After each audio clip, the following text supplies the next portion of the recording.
नमस्कार।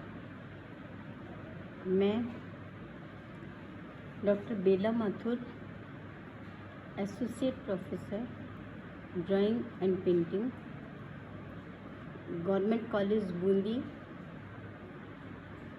आज मैं आपको आधुनिक चित्रकला में नवशास्त्रीयतावाद का उदय कैसे हुआ वो बता रही हूँ अपने वीडियो में, कि किस तरह से रोकोको शैली चलती थी, धीरे धीरे रोकोको शैली का अंत हो गया। जाक दावी ने कला के क्षेत्र में नवशास्त्रीयतावाद को जन्म दिया और धीरे धीरे रोकोको शैली के लोग भूलते चले गए और ग्रीक मूर्तियों की तरफ, ग्रीक को आदर्श मानकर लोगों की रुचि बढ़ने लगी और कला के क्षेत्र में नवशास्त्रीयतावाद का उदय हुआ।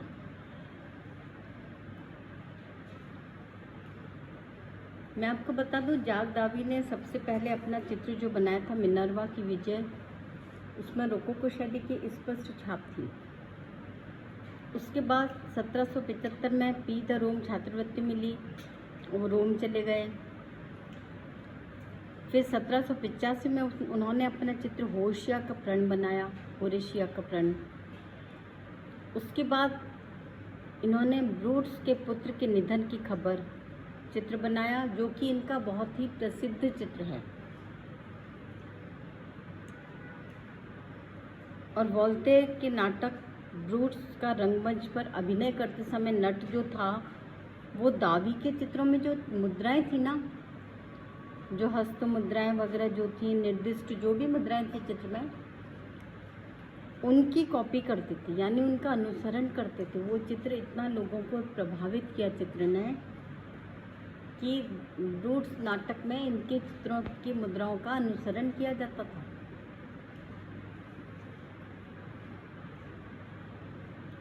फिर जो रोकोको शैली थी, धीरे धीरे वो अंत हो गया उसका, और जो कुछ चित्रकार थे वो भी विवश होकर नवशास्त्रीयतावाद के अनुयायी उनको बनना पड़ा। काफ़ी सारे तो नवशास्त्रीयतावाद को समझने लगे, उसकी तरफ आकर्षित हुए, लेकिन दावी ने कड़ा रुख अपनाया और कुछ जो चित्रकार नवशास्त्रीयतावाद को अपनाने के लिए राजी नहीं थे, उनको भी विवश होकर नवशास्त्रीयतावाद का अनुयायी बनना पड़ा। राजनीतिक उथल पुथल के साथ दावी को पदभ्रष्ट भी होना पड़ा। 1804 में नेपोलियन के राजा बनते ही 1804 में नेपोलियन के राजा बनते ही राज प्रमुख दावी चित्रकार नियुक्त हो गए, यानी जो राज्य के प्रमुख चित्रकार होते हैं ना, उनको राज्य के प्रमुख चित्रकार का दर्जा प्राप्त हो गया। अब क्या था, चित्रकला, वास्तुकला, अंतःसज्जा, पोशाक, प्रचलन जो भी था, आदि सभी कलाओं में दावी के विचारों के अनुसार परिवर्तन होते चले गए, यानी हर क्षेत्र में परिवर्तन हुए। चित्रकला के साथ साथ वास्तुकला के क्षेत्र में भी परिवर्तन हुए। अंतःसज्जा, पोशाक यानी पहनावा आदि जो भी प्रचलित, जो सामाजिक, जो समाज में जो धारणाएं प्रचलित थी, सब में बदलाव आने लगा।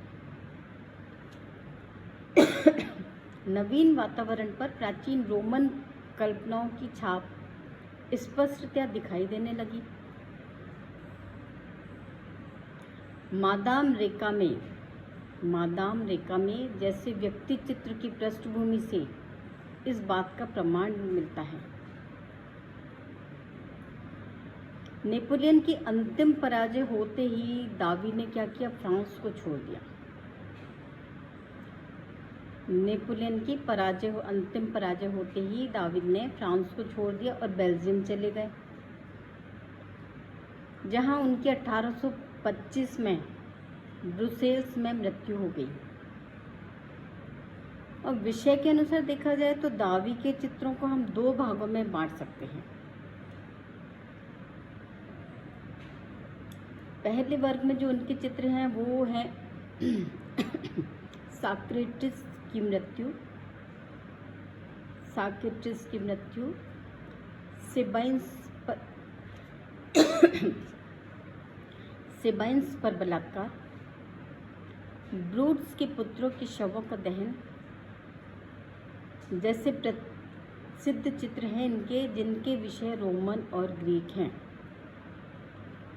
साक्रेटिस की मृत्यु, सेबाइंस पर बलात्कार, ब्रूट्स के पुत्रों के शवों का दहन जैसे प्रसिद्ध चित्र हैं इनके, जिनके विषय रोमन और ग्रीक हैं।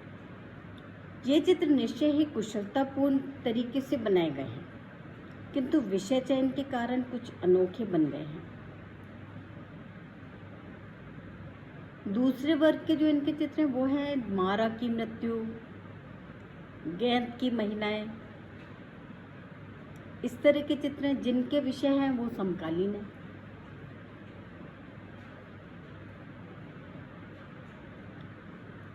जो दर्शन में अधिक वास्तविक बन गए हैं। मारा की मृत्यु, गेंद की महिलाएं इनके प्रसिद्ध चित्र हैं जिनके विषय दार्शनिक हैं, दर्शन में अधिक वास्तविक हैं। यहाँ पे दावी का जो चित्र थे इनके, नवशास्त्रीयतावाद के लिए जो इनके थॉट्स थे, बाद में क्या हुआ कि दावी की मृत्यु हो गई 1825 में ब्रुसेल्स में। दावी की मृत्यु के बाद भी जो इन्होंने कला के प्रति जो नवीनता लाए थे, ये कला के क्षेत्र में जो आधुनिकता को इन्होंने समाहित किया था, आधुनिकता की तरफ इन्होंने कला को मोड़ा था, आधुनिकता इनकी कला में समाहित हो गई थी। लोगों पर इनकी कला का बहुत प्रभाव पड़ा और लोग अब क्या करने लगे कि इनकी कला की सराहना तो करते थे, इनकी कला की बहुत सराहना करते थे और उसको अपने जीवन में उस कला को आत्मसात भी करना चाहते थे कि भाई हम भी ऐसा ही इसी कला को आगे बढ़ाएं। और यही हुआ कि दावी के बाद जो उनके चित्र थे, तो चित्रकार ग्वेर ने दावी के चित्रों का अनुकरण किया और चित्रों का अनुकरण किया और जैसे चित्र दावी बनाते थे उसी पैटर्न पर या उसी धारणाओं को, अवधारणाओं को, उसी मान्यताओं को, चित्रकला के प्रति उन्हीं भावनाओं को बहुत रुचि के साथ अब चित्रकार ग्वेर स्वयं के चित्रों में समाहित करने लगे। और चित्रकार ग्वेर ने दावी के चित्रों का अनुसरण लगातार वो करते रहे और अंधानुकरण भी करते रहे और नवशास्त्रीयतावाद को उन्होंने दावी के बाद चित्रकार ग्वेर ने नवशास्त्रीयतावाद को जीवित रखा, क्योंकि ग्रीक मूर्तियों की अनुकृति करना बहुत ही अच्छी बात मानी जाती थी और लोग धीरे धीरे धारणाएं लोगों की ऐसी बदली कि वो सोचते थे कि जो पुरानी लोगों को शैली चली आ रही थी वो सब चित्र, अब वो लोग उस शैली को भूलते चले गए और नई जो रोकोको, ये जो नवशास्त्रीयतावाद की जो शैली थी उसका अंधानुकरण करने लगे लोग। अब उन्हें जो कला है वो ग्रीक मूर्तियों में ही दिखने लगी, ग्रीक मूर्तियों की प्रतिकृति करने को ही वो कला समझने लगे।